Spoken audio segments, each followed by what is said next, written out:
Sir. First of all Hindu సంస్థ అన్నాను కాబట్టి ముందు మనం మాట్లాడుకుందాం. ఫస్ట్ ఆఫ్ ఆల్ మీరు 20 సంస్థలకి నేను పైగా బాధ్యుడిని అన్నది కాదు. జై భారత్ అనేటువంటి సంస్థ జై భారత్ మూవ్మెంట్ అంటాం. దీంట్లో దాదాపుగా 20 సంస్థలు ఉన్నాయి.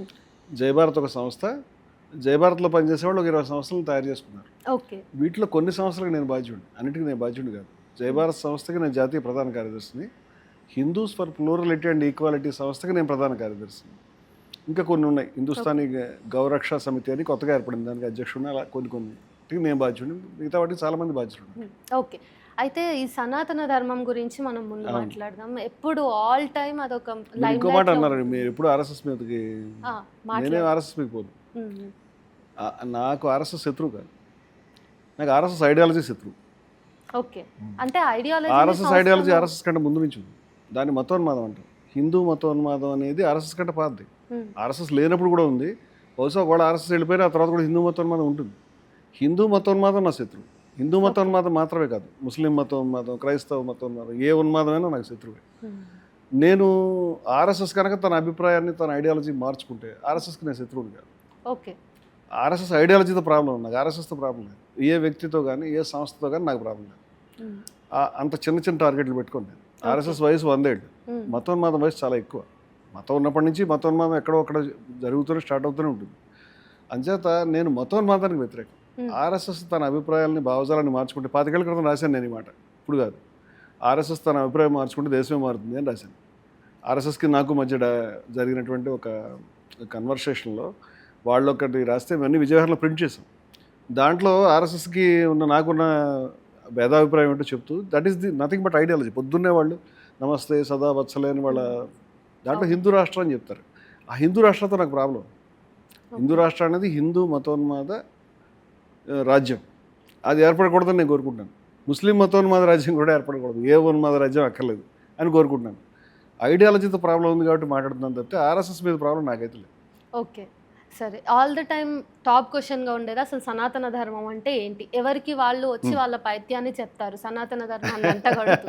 సో ఈ నేపథ్యంలో ఒరిజినల్ సనాతన ధర్మ ఏం చెప్తుంది, దాని డెఫినేషన్ని మీరు ఎట్లా నిర్వచిస్తారు? అంటే హిందూస్ ఫర్ ప్లూరలిటీ ఈక్వాలిటీ సంస్థ ప్రారంభించుకునే ముందు మేము ప్రశ్న వేసుకున్నాం. అంటే మనం హిందూ మతాన్ని ఎట్లా నిర్వచిస్తామని. హిందూ మతం మిగతా మతాల నిర్వచనాలకి లొంగే మతం కాదు. ఎవరు హిందూ ఎవరు కాదు అని చెప్పడానికి స్పష్టమైన గీతలు లేవు. హిందువులందరూ యాక్సెప్ట్ చేసేటువంటి ఒక దేవుడు కానీ, హిందువులందరూ వెళ్ళేటువంటి ఒక ప్రార్థనాలయం, గుడి కానీ, లేకపోతే ఒక ప్రార్థనా మందిరం కానీ, హిందువులందరూ ఏకీభవించే ఒక పుస్తకం కానీ లేవు. ఎవరు చెప్పరు మీకు ఈ మాట, మిగతా వాళ్ళంతా అబద్ధం చెప్తున్నారు. మేము విషయాన్ని ప్రకటించాం. హిందువులు బయట ఏమిటంటే ఒక పుస్తకం, ఒక ప్రాఫిట్, లేకపోతే ఒక ప్రేయింగ్ ప్లేస్, ఒక సిస్టమ్ ఉన్నాయి. హిందూ మతంలో అవి లేవు. అందుకని మేము ప్లూరల్ అన్నాం. హిందూ మతం మతం కాదు, ఒక జీవన వ్యవస్థ అని కొంతమంది అంటారు. మేము దాన్ని అంగీకరించాం.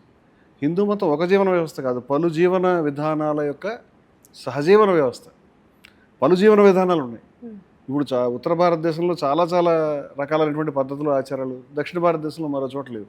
వీళ్ళిద్దరూ కూడా హిందువులే. ఇట్లా హిందూ మతంలో ఎన్ని రకాల శాఖలు ఉన్నాయంటే అందరూ అనుకుంటున్నట్టు జై శ్రీరామ్ అనాలి, హిందూ అంటే నువ్వు జై శ్రీరామ్ అనాలి, హిందూ అంటే భగవద్గీత. ఇప్పుడు ఇది పౌరాణిక హిందూ మతం అంటాం. మొట్టమొదటి వేదం ఉందమ్మా, వేదం తర్వాత ఉపనిషత్తులు వచ్చినాయి. కొంతవరకు వేదం మీద తిరుగుబాటుగా కూడా వచ్చినాయి. అవి చాలా కాలం తర్వాత పురాణాలు వచ్చినాయి. ఈ పురాణాలు వేదంలో లేవు.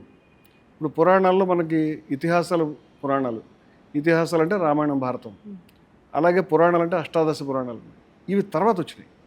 ఇప్పుడు రాముడు, కృష్ణుడు వీళ్ళంతా కూడా వేదంలో లేరు. వేదంలో ఉన్న సిస్టమ్ వేరు, ఉపనిషత్తులో ఉన్న సిస్టమ్ వేరు.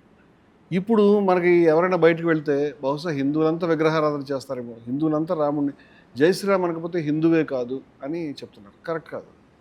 అంటే రాముడిని అంగీకరించదు, అసలు పౌరాణ హిందూ మతాన్ని అంగీకరించండి. గుడికి వెళ్ళనటువంటి అనేక హిందూ శాఖలు నేను చెప్పను. ఇప్పుడు కూడా ఎగ్జిస్టింగ్లో ఉన్నాయి. ఇప్పుడు పాత విషయాలు చెప్పడం లేదు నేను. ఇప్పుడు ఆర్య సమాజ్ వాళ్ళు ఉన్నారు, వాళ్ళు పౌరాణిక హిందూ మతాన్ని నేను అంగీకరించాలని దయానంద సరస్వతి గారు చెప్పారు. వాళ్ళు రాముడిని, కృష్ణుడిని విగ్రహారాధన ఒప్పుకోరు. రాముడు, కృష్ణుడు మహా అయితే గొప్ప రాజులై ఉంటారు, వాళ్ళు దేవుళ్ళు ఎట్లా అవుతారని రాశాడు ఆయన. నేను ఆయన చరిత్ర రాసి గతంలో కేసులు పెట్టించుకున్నాను, 25 ఏళ్ల క్రితం దాడులు ఎదుర్కొన్నాను. అలాగే మహానుభావ సెక్ట్ ఉంటుంది.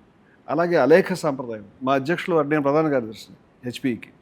హెచ్పి అధ్యక్షుడు ఆయన అలేఖ మహిమ అనేటువంటి సాంప్రదాయం నుంచి వచ్చాడు. వీళ్ళు మన ఉత్తరాంధ్ర ప్రాంతంలోను ఒరిస్సాలోనూ ఉంటారు. వీళ్ళంతా క్రింది కులాలకు చెందినటువంటి షెడ్యూల్ ట్రైబ్స్కి, మన భాషలో చెప్పాలంటే బీసీలు, ఎస్సీలు ఎక్కువ మంది ఉండేటువంటి శాఖ ఇది.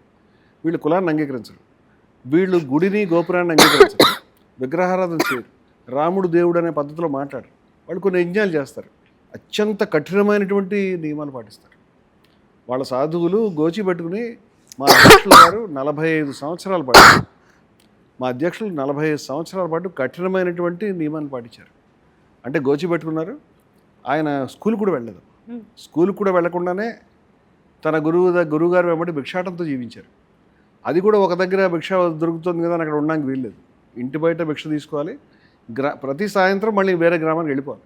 ఓకే. అని సంచార జీవితం అన్నమాట. అట్లా 45 years ఒక మనిషి దాంట్లో ఉన్నారంటే మీరు అర్థం చేసుకోండి. ఈ విధంగా వారు జీవించారు. ఈ సాధువులు హిందువులే. అదేవిధంగా మనం అయ్యవైకుందారు సెక్ట్, వాళ్ళు జ్యోతిని లేకపోతే వేరే దాన్ని పూజిస్తారు, వాళ్ళు విగ్రహారాధన చేయరు, వాళ్ళు హిందువులే. అలాగే అచల సాంప్రదాయం ఉంది, గ్రామాన మనకు అచల సాంప్రదాయానికి సంబంధించినటువంటి వాళ్ళు ఉంటారు, వాళ్ళు హిందువులే. వాళ్ళకి ఎగ్జాక్ట్గా పురాణ హిందూ మతం మీద అంత గౌరవం ఏమీ లేదు. ఇట్లా నేను అనేకం చెప్పగలుగుతాను. హిందూ మతం గురించి తెలియని వాళ్ళు బహుశా హిందువులందరికీ పుస్తకం భగవద్గీత, లేకపోతే హిందువులంతా అయోధ్యకి వెళ్ళాలి, లేకపోతే హిందువులకు రాముడు ఒక్కడే దేవుడు అని అబద్ధం. అది ద్వైతులు, అద్వైతులు, విశిష్టాద్వైతులు, ద్వైతాద్వైతులు, అలాగే అచలము, అలేఖము, ఇలా అనేక సాంప్రదాయాలు, వీటిలో అజ్ఞేయము, నాస్తికత్వం, ఇవి కూడా హిందూ మతం.